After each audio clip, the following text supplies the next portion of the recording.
ladies and gentlemen, and welcome to Common Sense Africa podcast. I'm your host, Gochukwu Nwokoro. Today we have a gentleman that's a good friend of Africa. He's doing a lot of philanthropic work in Africa, and I'm going to let him introduce himself. This Okay. is the gentleman is full of energy, so I'm going to let him introduce himself. I don't think I'm worthy enough to introduce him. Okay. I'm Barry Segal. Um, I'll start from the beginning and go through it a little bit quickly. Please do. I went to University of Virginia, and one weekend I had my girlfriend down. And a couple of months later, somehow, she called me that she was pregnant. So uh, uh, we, uh, I left Virginia, and we got married, and we had a daughter, and I worked selling roofing materials. Uh, and then uh, I worked for my father for about 10 years. And then I started my own business in um, New Jersey, distributing roofing materials. And we grew quickly. Uh, um, we started in Avenel, then we opened a branch in Lakewood, Hartford, Connecticut, Auburn, Massachusetts, and 45 years later, we peaked at 2 billion in sales, and we had 150 locations. Wow. Uh, so in 2008, we sold the business, and my son Richie pushed me to go to CGI, and I went there with my wife Dolly, and we met an awful lot of very nice people. With actually, eventually, we became friendly with the Clintons, and we met a woman early on that had a project starting in Rwanda, Rwanda. uh, and she was taking some people to Rwanda, and we were negotiating the sale of the business, and I thought I should get away, and I called her, and we went to Rwanda with her, and we got a feel for Africa.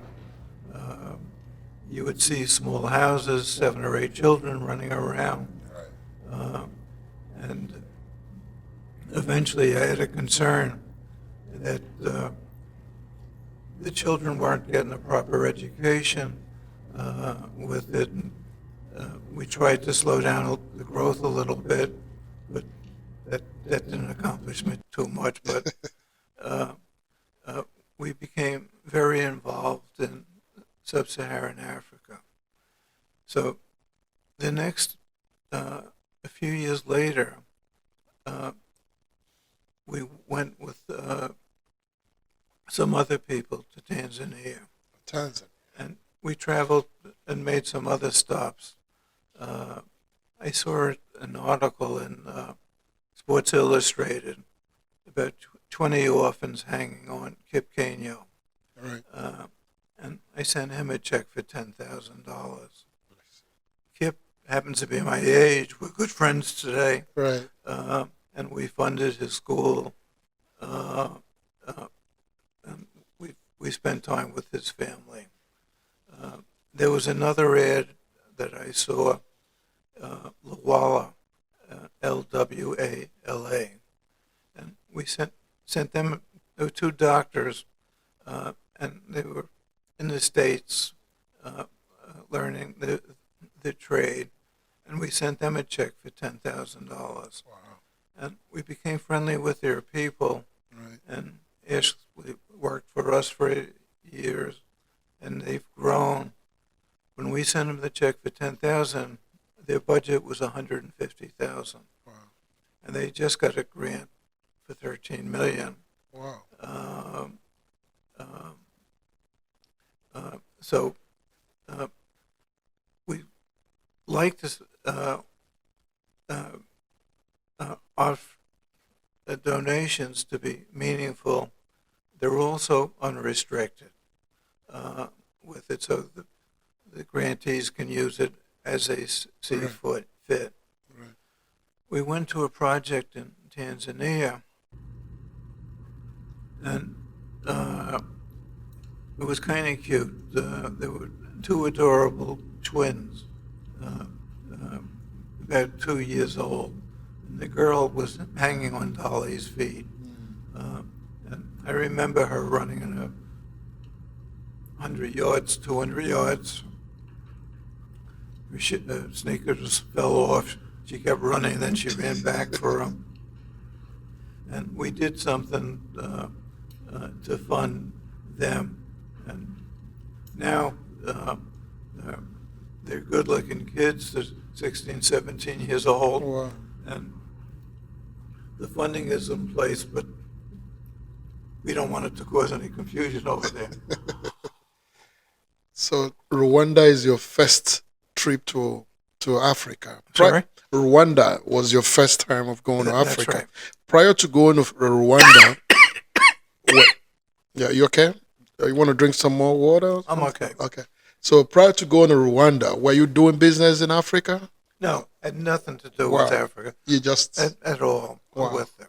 wow, that is interesting. But the trip that I talked to you about, when we met these two little girls, they had a guy that went to Princeton, and he was running their microfinance program. Okay. And I said to Dolly that someday we should hire a guy like that. Mm. And somehow 2 years later, Andy, the guy that we were talking about, Right. came to us, and he started to work for us. Okay. I should mention this because this is important. Yes. He described my first wife, and she was responsible to limit the children, and somehow we ended up with 5 children. Okay. And she passed away when she was 42. Let's also. With it. And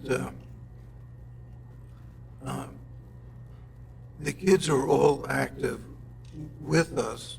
Okay. And then Your children. 5. And then I married Julianne, and I had Martin. And Martin is very active with me. Okay, good. So he really runs Segal Family Okay. Foundation. Andy works with us, and he runs it. And we have a strong team. So today, we have 14 or 15 people on the ground in Africa. Okay. We have over 300 grantees. We're second or third in most grantees, not in dollars, but in most grantees Okay. with it. And we used to be a little bit over 100,000, and then we backed everybody down. So we want our money to go further, Right. but we don't want to OD. Okay. We want the grantees to find their money elsewhere. That's right. So as time went on, we kept going, and I really think our model that with the dollars that we're giving away, we're most effective. Right. Gates gives away much more money, Right. but we're very focused. We do not accept donations Right. with them.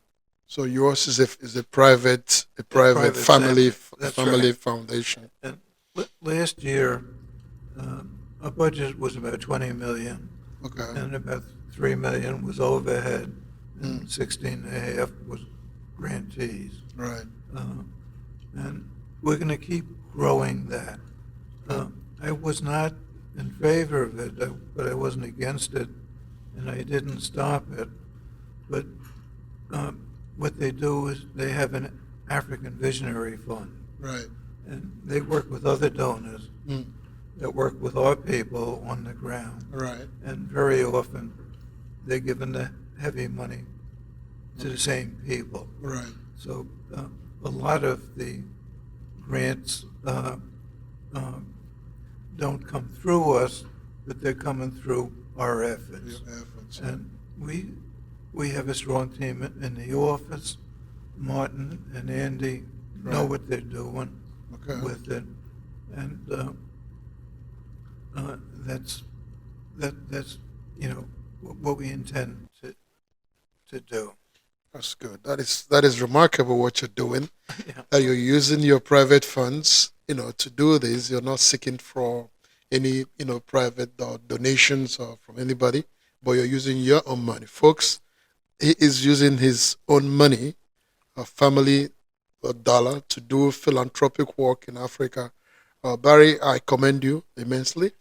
What advice would you give to other people that would want to do, similar thing that you're doing, or even to the nation, to African nations, to make a move to begin to solve these problems like you're doing in Africa? I, First of all, I cannot help you at all on the last one.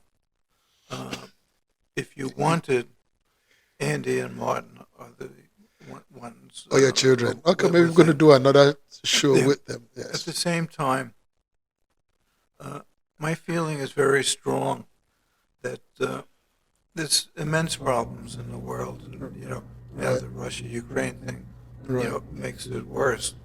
Uh, but I've seen uh, another area that really bothered me, Mm. and I won't go too far on it.